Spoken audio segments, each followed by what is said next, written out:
The internet is cracked, the show that asks the question, can we coexist with our creation? Hi, I'm Seth Camillo. And I am Caroline Risberg, and we are the Internet is Cracked for Addicts by Addicts. And today we are very lucky to have Professor Douglas Jones with us. He's a computer scientist. He knows everything about what we are looking into. So we're going to have a good conversation. And you talked about the 2016 election and being an expert on election security. Can we talk about that? I mean, the election 2016 was basically, people were worried about Russians hacking the election, but what Russia did is hack the electorate, which What does that mean? Yeah, explain, please. Basically engineering the social media world to push a narrative that was largely irrelevant, but pushing that narrative, I think, got Trump his victory in 2016. So that's very interesting. You really do believe that the interference in 2016 got Trump his victory. Well, but I don't believe it was interference with the actual conduct of the election. Russia, I believe, had the credentials, stolen credentials, to break into the Illinois election system, and so they could have hacked the voter lists for Illinois and caused incredible direct chaos in the election. They didn't pull the switch on that, and I believe they didn't pull the switch on that because they didn't need to. The hacking of Clinton's email accounts and the successful social media campaign that then turns that into a big political issue was sufficient to earn the 1 or 2% of votes, which is all it took to swing the key states. So there was no need for Russia to hack voting systems. They just had to hack the social media climate.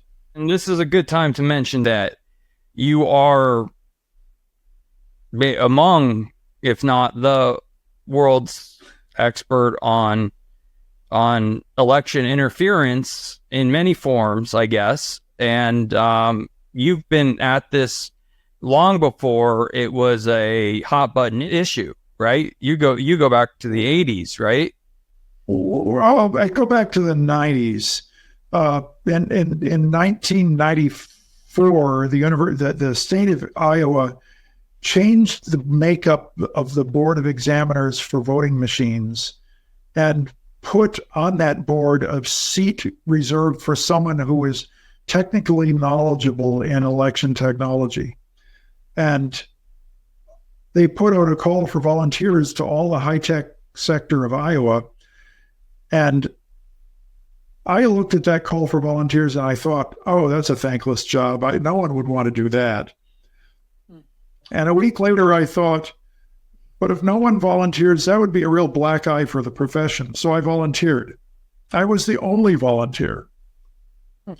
So starting in 1995, I was serving on the Iowa Board of Examiners for voting machines. By 2000, I was convinced that we were doing a bad job. And the reason was systemic.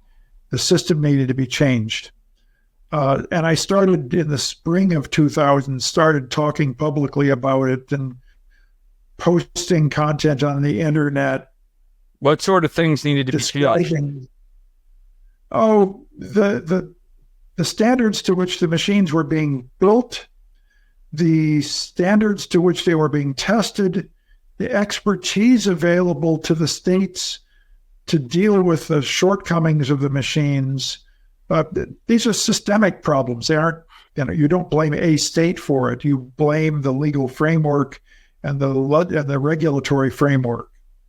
There's a problem in all regulatory law, and that's a thing called regulatory capture, where the industry being regulated captures the reins of the regulation. in any regulatory system, this is a risk that the industry being regulated ends up taking over the regulatory system. And in the election industry, regulatory capture is a real serious risk. And in fact, because there was so little regulation for so long, it's been a reality back to the dawn of election technology. I mean, I did research on the dawn of mechanical voting machines in the 19th century and discovered that the man who invented the first really successful mechanical voting machine, he had to lobby the New York State legislature to change the law to allow its use. He ended up writing the New York State law authorizing the use of his machines and lobbying that through the legislature. It passed, and his legislation was very clever in that it required the use of certain features which he held patents on, so no one could compete with it.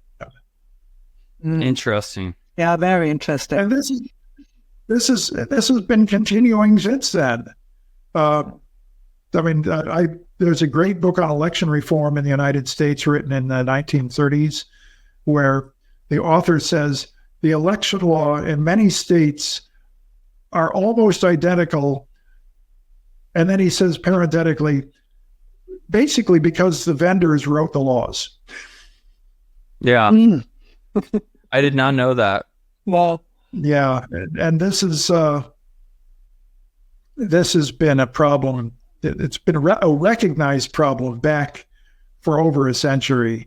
And it's still a problem. And it's a problem in every regulated industry. But in the election world, the industries, the regulations that matter have their dawn in 1990 with the Federal Election Commission writing voting system standards that they couldn't enforce, but they could recommend. In 2003, there were revisions to them effectively written into law. And those have only recently been revised again. But it's been an uphill battle to get these revisions, and it's a battle against an industry that's quite entrenched. And of course, the customers in this case, the customers are mostly counties. Counties buy voting machines for use in that county. And nationwide, that's how most of the states run. And when you think about a rural county with only 10 precincts, they don't have any technical expertise at all. Right. They've only got 10 precincts. The person who's running the voting machines during the election is probably selling fishing licenses or doing real estate records the rest of the year. Oh, wow. Do you feel like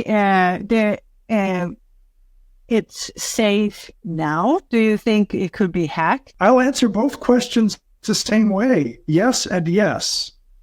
That is to say, I've worked with a huge number of election officials across the United States.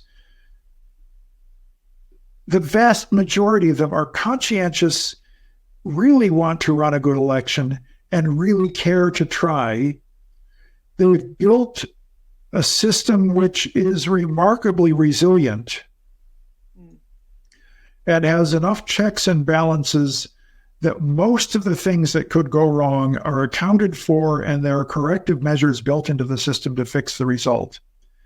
But our voting equipment is vulnerable, and there are some states in which there is vastly insufficient checking and where it is possible to imagine serious fraud.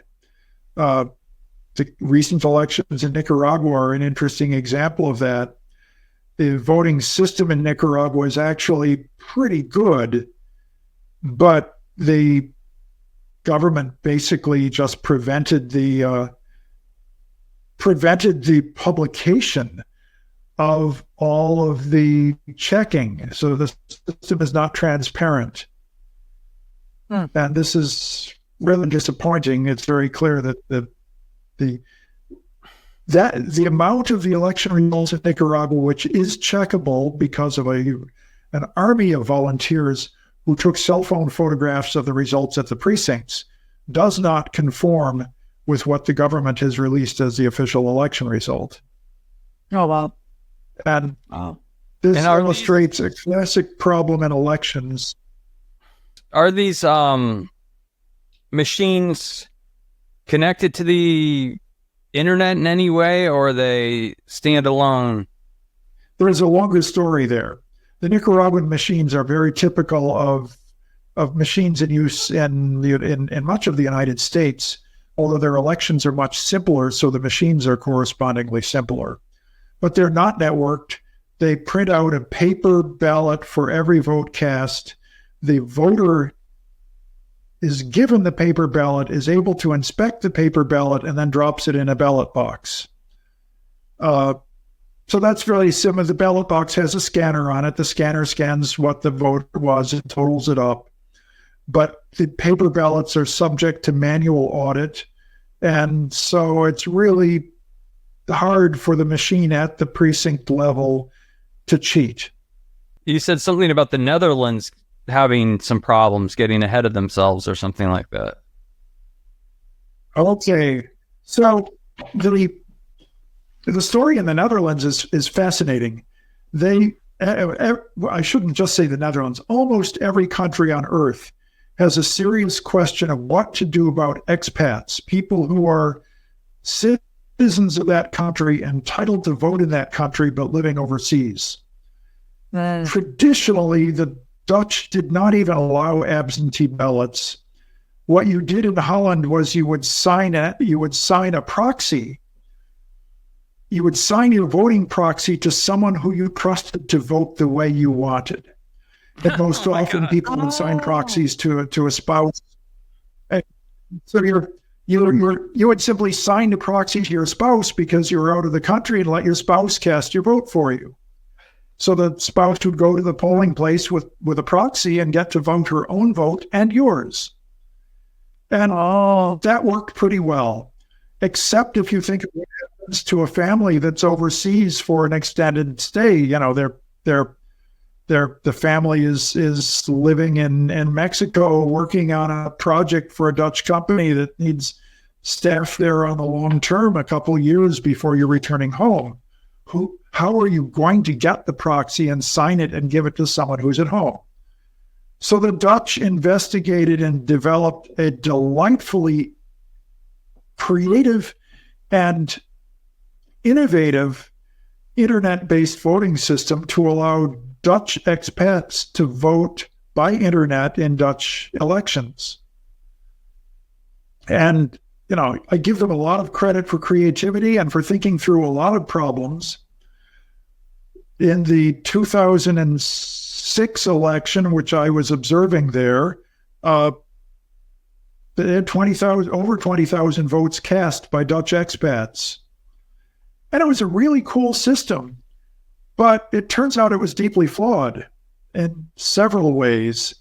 An observer could not tell whether it had been compromised in both two key mechanisms. One is, what does a voter do if they've lost their absentee ballot, if they've lost their internet voting credentials? They phone a helpline, and the helpline invalidates the credential that was issued to that voter and issues them a new credential by telephone. To an observer, I sat there for a day in the helpline room observing their operation. I could not tell that they were actually invalidating the old credential, and I could not tell that they were giving valid credentials to the voter. As an observer, there was simply no way for me to tell this while as observing at the hotline and the help room. And the other thing is that the security of the entire system depended on the fact that all the credentials were printed out on paper in blind sealed envelopes, which is to say the credential was printed on the inside of the already sealed envelope so that no one looking at the envelope from outside could figure out what the credential was. And then those were mailed to all overseas voters. The problem is that there had to be a guarantee that the only copy of that credential that was ever in existence after the printing was completed was the copy in the blind envelope that you'd have to open the envelope, which would invalidate the credential to get it. And so, all right, I've got a computer system. It's connected to a printer which prints these blind envelopes. And then how do I prove that no other copy of those credentials exists? So the guy who developed the system said quite correctly, we want representatives from every political party there, and we want video cameras making this observable to the public. And we run this computer inside a wire cage so no electrical signals can get out.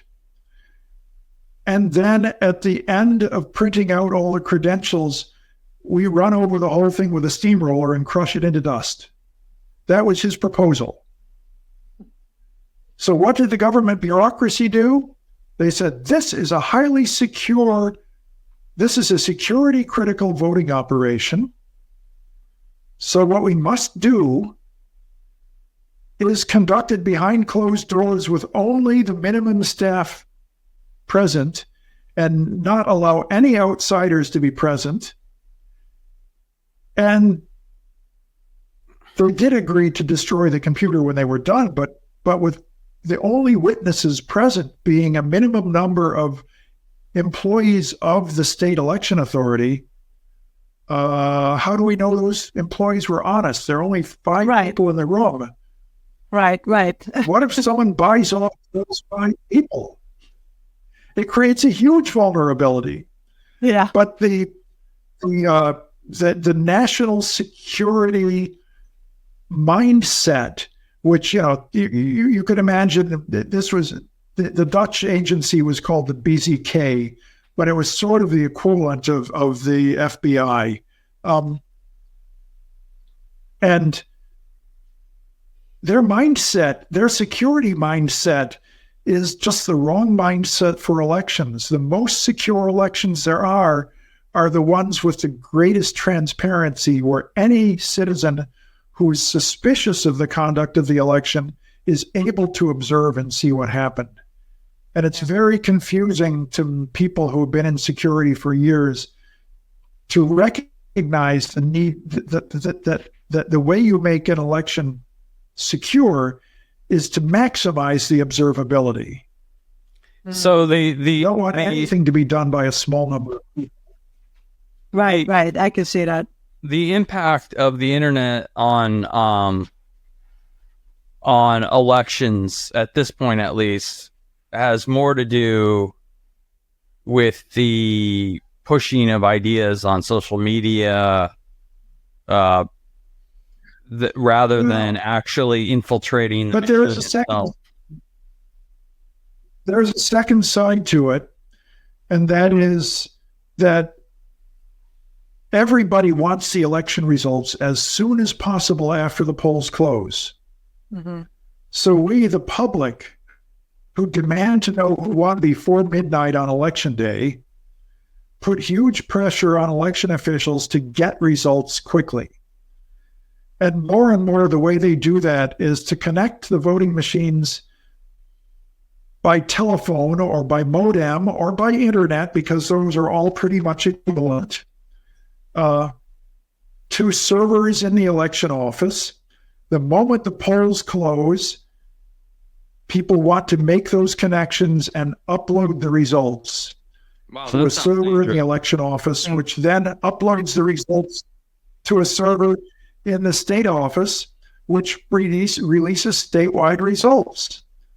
People are demanding this, and we've been getting it for 30 years now. voting machines that incorporated modems that could phone in the results were on the market in the early 1990s. And they're all unofficial results. The official results process is far more cumbersome and doesn't produce anything for a week, because the official results are hand carried from the polling place to the county office building, and sometimes that arrive the next day if the election officials at the polling place are sleepy enough that they just take things home and don't bother delivering them until the next morning. Those hand-carried results are then entered into a server that's not connected to the internet and tallied up to make the official report of canvass. In many jurisdictions, the paper copy from the polling place is compared with that official report of canvass. In a number of states, there are audits of individual ballots that are done to check that the software is honest. All of this is done over a period of a week or two after the election to produce the official results. And the process, if done right, produces official results uncontaminated by any possible internet hacking. Because the right way to do it, which has been recognized for years, is that at the polling place, you print out the results on paper from the voting machine before you make the internet connection. Mm-hmm. And so you printed it out on paper, and you've taken all the ballots out of the machine and put them in sealed envelopes, and then you make this freight that gets taken to the polling place, box of sealed envelopes and the printed results from the machine, and sometimes an electronic cartridge from the machine, all bundled up and ready before any electronic connection is made. So the unofficial results end up being definitely vulnerable to internet hacking. Mm-hmm. But the official results, if done right, are pretty resilient. If I'm given the unofficial result and it's been hacked, and then suddenly 2 weeks later I'm told, oh, that's wrong, that could create a lot of problems. Well, it turns out it's not just 2 weeks later. There was a case in Florida 2000 where there was a software error that resulted in the vote count going negative when it exceeded 16,000. No, and when it exceeded 32,000 from one voting machine. And this was a machine used to count the absentee ballots in one county. So the result went negative, and that negative number ended up being subtracted from the statewide totals. Oh. And Al Gore did his first resignation based on that number. And then they corrected it, and suddenly several tens of thousands of votes were returned to Al Gore, and he retracted his concession. That conceding and then unconceding, and then eventually conceding again, was extraordinarily ungraceful and made his entire case for a recount in Florida incredibly more difficult. Yes. And it was due to a programming error in the vote counting software that caused any number greater than 32,768 to be seen as a negative number. Oh, interesting. Well, it was only a period of an hour or two during which this incorrect number was included in the preliminary totals for Florida. And it had this great effect. It ended up undercutting the credibility of Al Gore's later attempts to get recounts and to get things done right. So would you recommend to any politician to say, I don't accept the results until I get the official results? Well, it depends. I mean, if the unofficial results and the pre-election polling are in agreement about a wide margin, I don't see anything wrong with Conceding. withdrawing. Right. But if it looks like the election is going to be, what happened in the county I live in, the 2020 congressional election ended up being decided by 6 votes. Wow. And it was really interesting because initially the margin was around 100 and 160, but then within a few hours, one of the counties involved said, "Oh, we found a clerical error," and that flipped the result of the election to the opposite side, to the opposite party. Oh my God! And Oh wow! And made the margin around 60. And then another county found a clerical error. Oh my goodness! Which flipped it again to a margin of around 12. And all of these clerical errors were found in a period of a day. And at the end of that day, both candidates agreed that there should be a recount.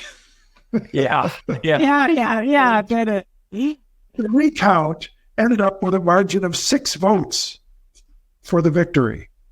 Oh my God. That was the closest margin in a congressional race in the 20th century in the United States. Wow. Which should beyond what we're talking about should say, get out there and vote. Your vote does matter. Yeah, yes, indeed. People need to vote. But that illustrates the fact that clerical errors elections are complicated. It takes the number of people it takes to conduct the election is approximately 1% of the electorate. Oh my God. So for 1 million voters, it's going to take 10,000 election workers. Amazing. Oh, right. Okay. And that's just in the nature of elections. There have to be a number of people at every polling place. It takes 3 to 5 people to run a polling place. It takes an army of people printing the ballots and preparing any machinery involved, delivering ballots, picking up ballots, all of that work. It's a huge undertaking. And it's estimated that in the United States, in a typical election, we have over 1 million poll workers. And if you take any human activity that involves over 1 million people, if you expect none of them to make mistakes, you're crazy. Yeah. 1 million. Yeah. If you have 1 million people working on some project, some of them are going to make mistakes. And you've got to design procedures which can tolerate those mistakes and get an acceptable result in the presence of serious errors. So ultimately, the main danger the internet plays to elections at this point is sort of the hacking of Hillary's emails, the misinformation of another country. This time around, it's apparent that Iran has successfully hacked Trump and is trying to hack Hillary. Russians are probably trying to do both also. The exploitation of those hacks is a real threat. It could definitely move things a few percent, right? Yeah, and if in a divided country, a few percent, it throws the margin of victory. And there was a paper published in the computer science literature around 10 years ago, done by an undergraduate who did some simulation studies of elections in the United States and concluded that control of Congress in almost every election for the last half century could be swung one way or the other by one. If you could control one vote per precinct, you could swing control of Congress. Wow. Yeah. And so they were worried about, what scale of fraud would someone have to conduct? And if you could systematically take over one vote per precinct, you could control the Congress. That's scary. And at the same time, you can earn one vote per precinct by social engineering. You can earn one vote per precinct by disinformation. There's so many different ways to get that one vote per precinct. So these foreign actors who are doing the hacking and doing the making things public or changing the narrative, they don't want to do it in such a way that they're noticed, but they want their ideas to be noticed. Is that correct? That's one way of thinking about it. But the other thing is that there are a number of attacks where being noticed can be the point. Okay. Oh. So if you want to create distrust of the election, if you want to fuel something like the Stop the Steal movement, one way to do that is to conduct an attack to deliberately get noticed and then use that to fuel the conspiracy theories of the election as being stolen. And they already have an army of lawyers ready to go right now. Trump. Yeah, and well, both parties have armies of lawyers. I've met some of them. It was November 14th, 2020. I got a phone call from a lawyer in Nevada who was trying to figure out how to overturn the Nevada results and thought I was an expert that he ought to contact. But he was definitely a Trump lawyer, and he was trying to make a case for throwing out all the absentee ballots in Nevada. It became progressively clear as the phone call went on what his agenda was. He was trying not to reveal who his client was.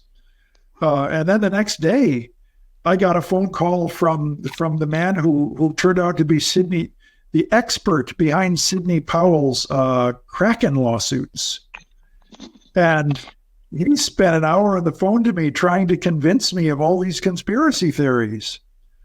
And what was scary is I'd heard of most of them before, and some of the conspiracy theories had originally been formulated when they were defending Democratic candidates against alleged Republican fraud.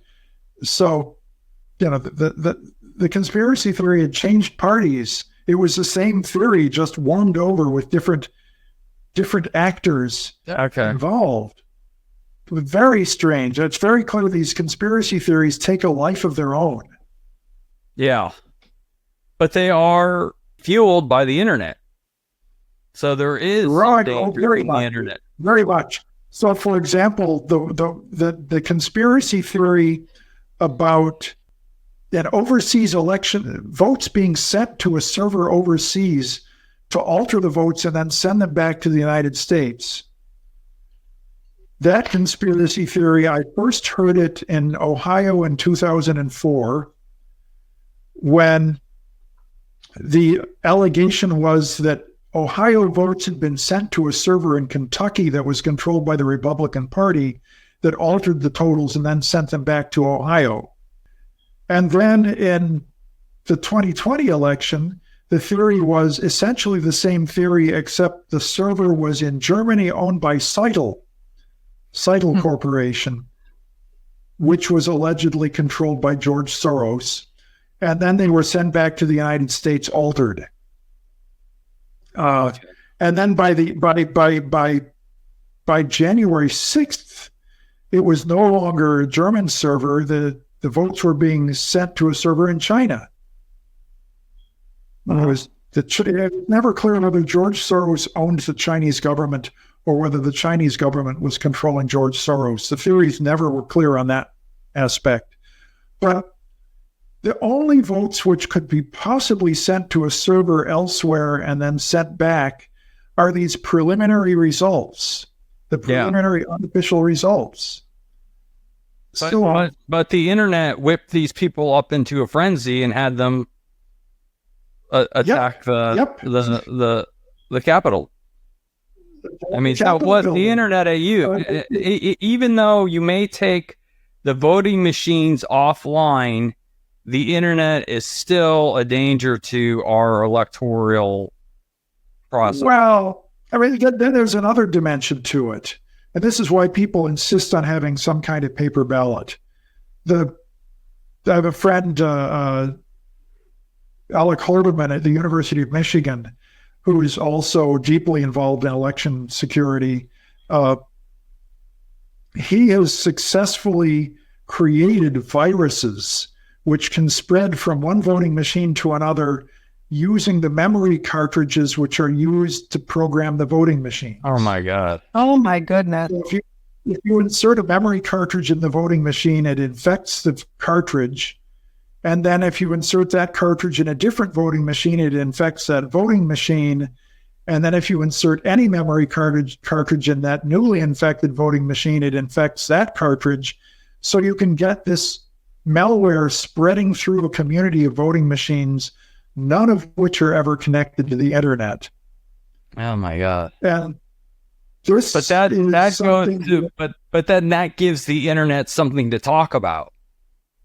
it sure does. And that is the reason why, if you look at what people thought about technology and voting in 1990, and what you think about today, we see a real change. In 1990, the cutting edge of voting technology were these completely paperless voting machines where you just have a touch screen, you make your selections on the touch screen, and the voting machine announces the results. And there is no paper document created to record the votes. Wow. Mm-hmm. And that entirely relies on trusting the software.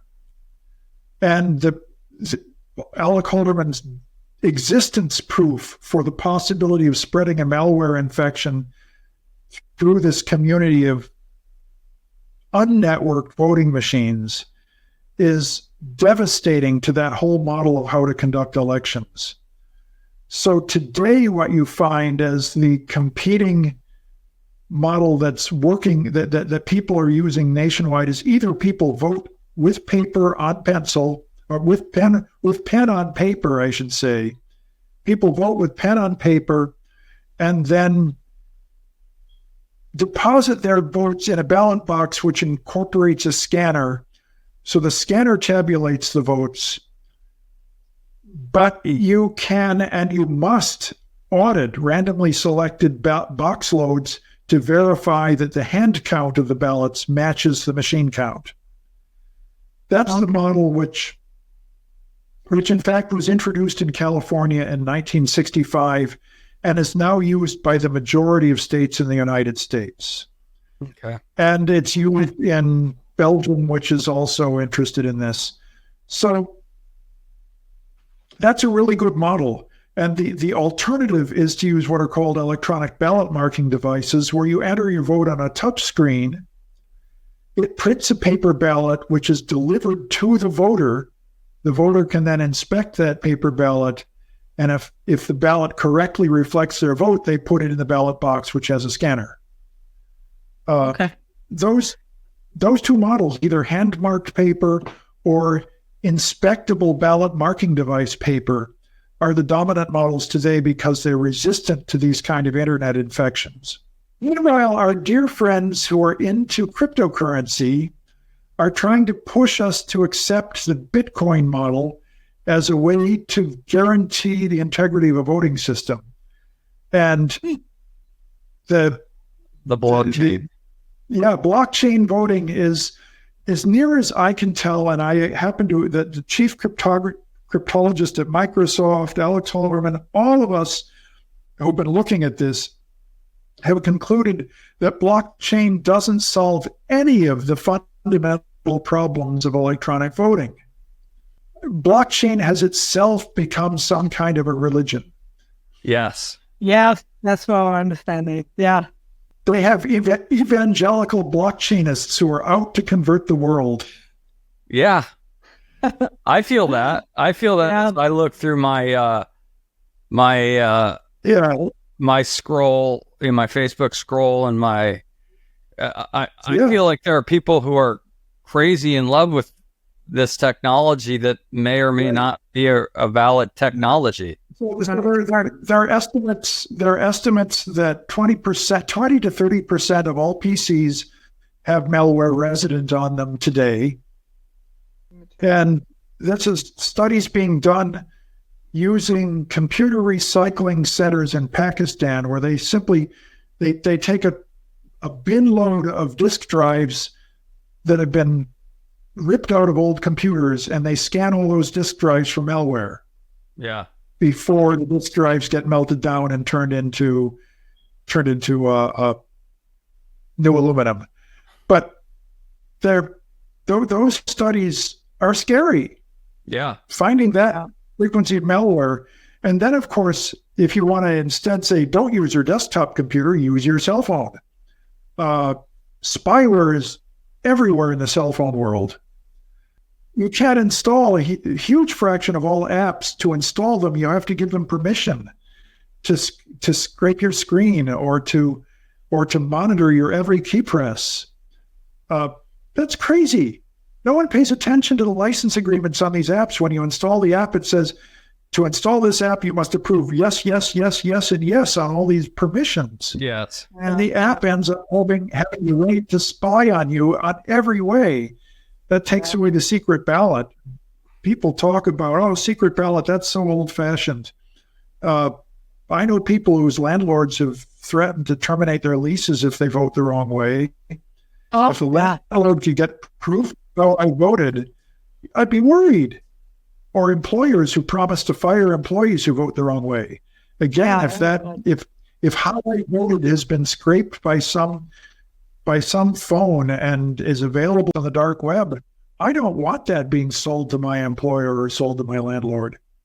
No, definitely not. And that's very scary. I just keep thinking about what you said about 1% or 2% is enough to change the election. Yeah.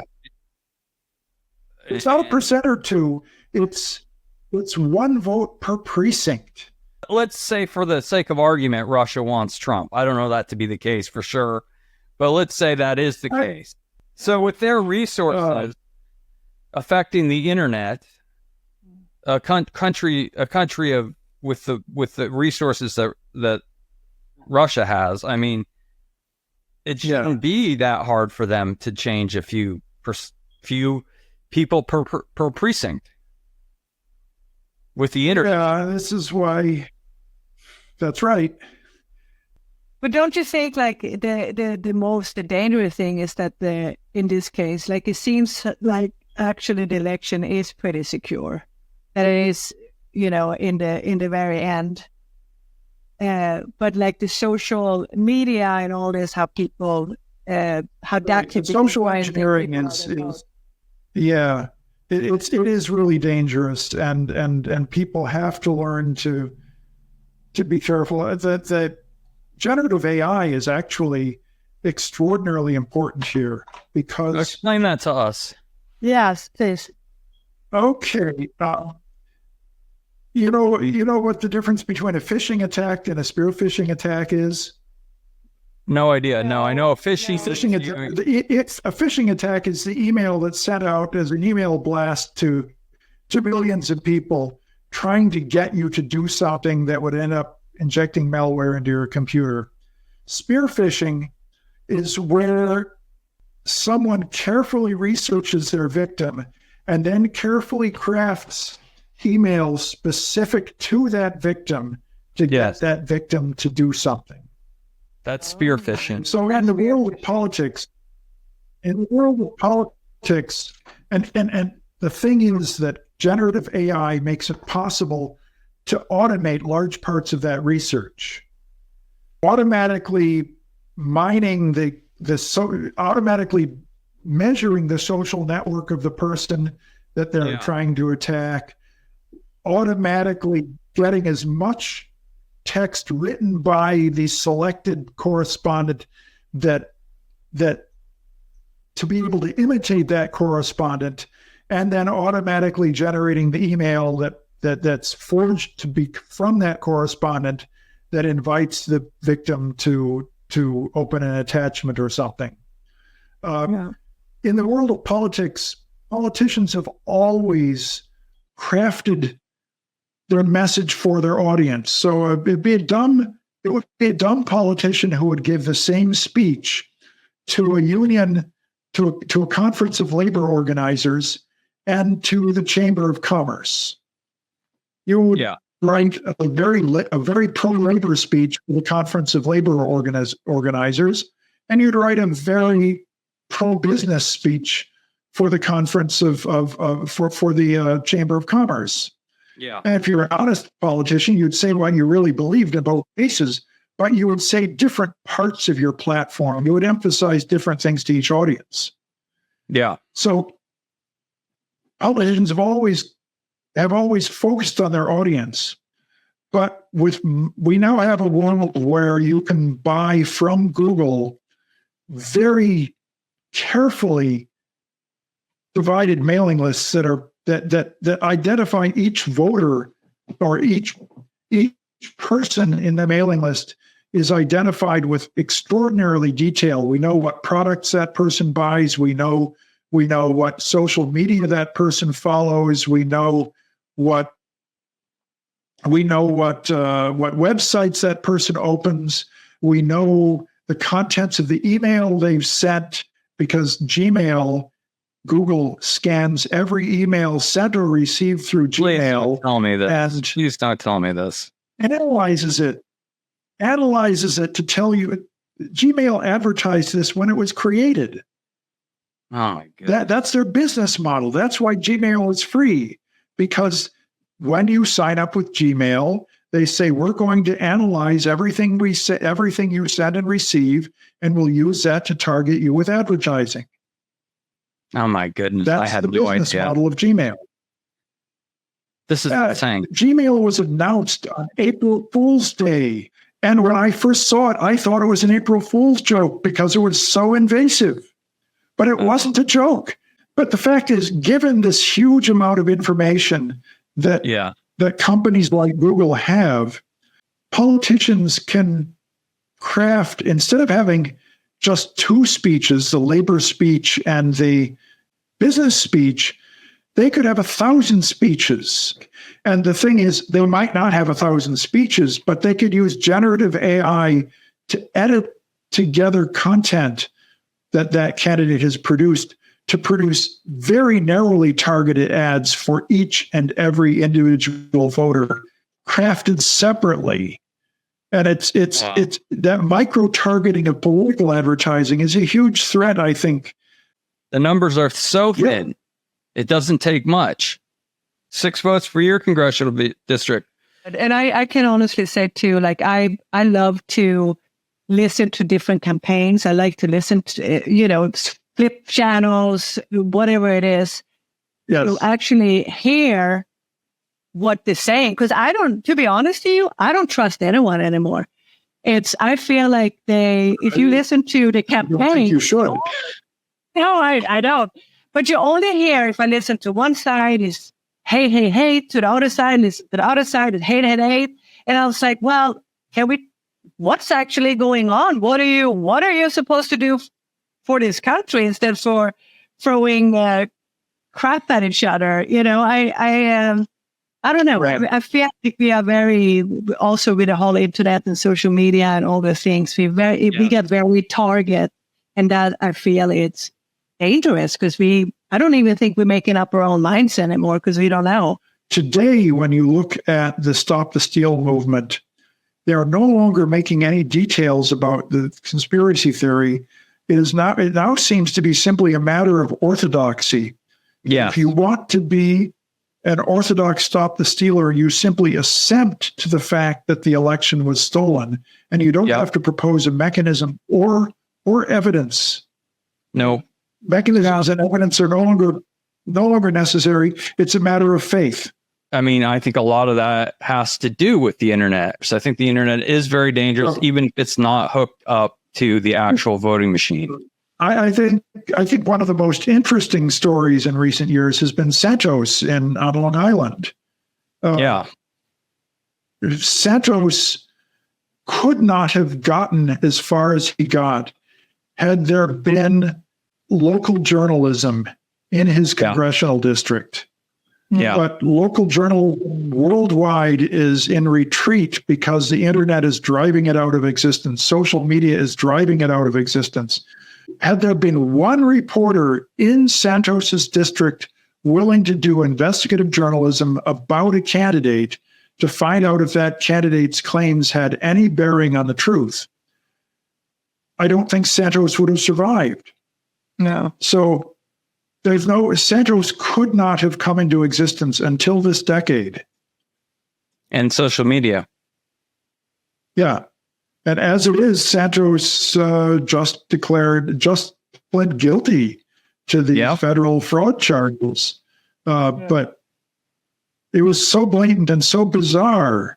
And I really regret the death of local journalism. We used to have, used to have a decent newspaper here, and we don't anymore.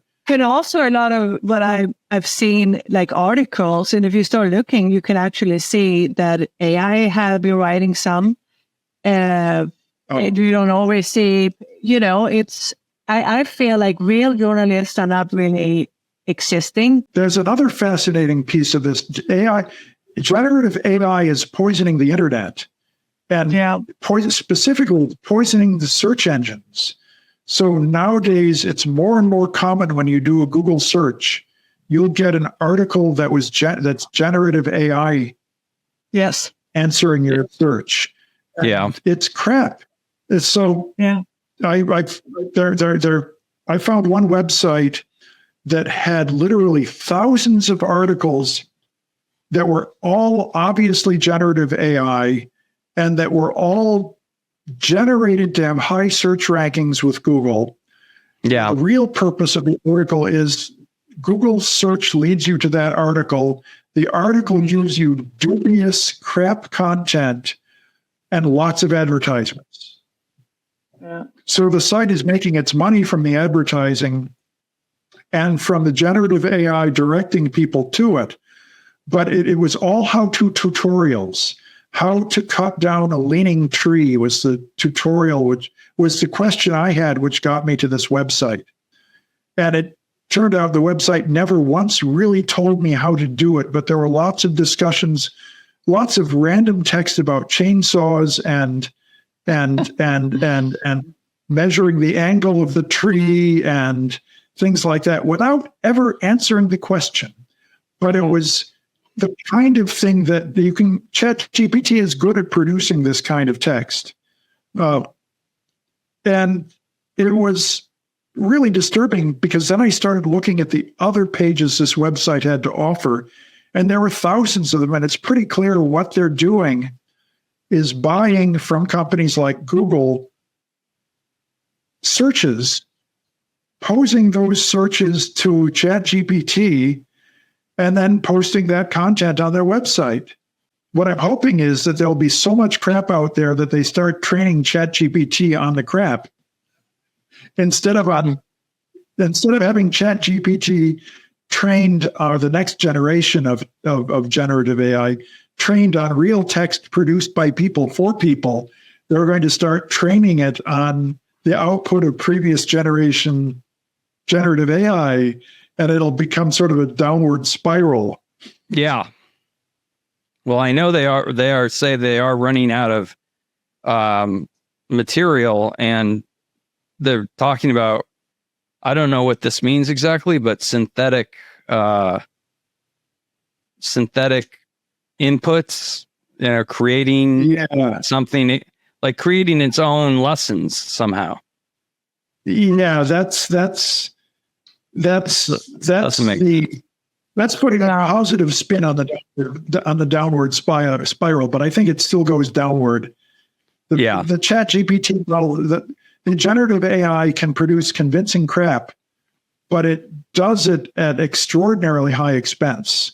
And it takes the amount of training data it takes to produce that exceeds immensely the amount of training data that a toddler gets by the time they can first start speaking. Well, yeah, I'm fond of, I forget which physicist this was, but he's a physicist that said, in order to impersonate your brain, we need a city block's worth of computers, a nuclear power center, and a river to cool everything down. And all you need to have a brain is a hamburger and a place to sleep. And, so it is, at this point, it is very expensive to get. It's more than that. It's more than that. Look at the total amount of text which a 10-year-old has consumed, text and speech, which a 10-year-old has consumed in their lifetime. And look at the quality of output that 10-year-old can produce. Yeah. And then look at what generative AI can do with that amount of input. Yeah. Generative AI fails. Yes. It takes the entire corpus of English language text to produce generative AI that can produce mediocre crap. Yeah. Yeah. And I know my 10-year-olds have not read that much. Or I don't have one. I have a 5-year-old grandson, but yeah, I know the amount of input he's had in his life is so small, and the amount of output he can produce is so big it's relative amazing. to that. It is amazing. Yeah, it is. But I think also that there's this pursuit of addictiveness where there's a business model based on addicting people. And that's where the social media world is today, with the algorithms that are pushing content at people. That's really dangerous. And when you find people not being willing to put down their cell phone even when they're driving a car, that's scary. I've been hit once by a driver who was on her cell phone. It was really, really annoying. Yeah. No, and that's horrible. I ended up sitting on the hood of her car, leaning against her windshield, as she was saying on her cell phone, "Oh, I better hang up. I just hit somebody." Oh my God. Oh my God. And in retrospect, I should have grabbed her cell phone out of her hand and thrown it on the pavement and stomped on it. That would have been an appropriate response to being hit. Instead, I just said, "Damn you, lady," and I walked away because I wasn't really injured. We are getting so addicted that we can't let our phone down. The telephone was not invented to be addictive. No. But I think if you look at Twitter, if you look at social media services like that, they are deliberately crafting something to suck people in and hold them as long as possible. And the reason is, of course, the advertising model and the income stream that generates. And I wonder what those kids are going to be like in 15, 20 years. I don't know what, I mean, maybe they'll be fine. Maybe there'll be no negative effects, and maybe there will be lots of negative effects. I guess it's hard to I think we've already seen some negative effects. Very true. Well, I want to thank you very much. I feel we've taken enough of your time. I feel like me too. I feel like we've learned so much. Thank you for watching or listening to The Internet is Crack. Join us next Monday when we have Lisa Victoria on the show. She is a life coach and an author. You can watch us or listen to us on YouTube or Spotify or many other outlets. And don't forget to follow us on social media. See you next Monday.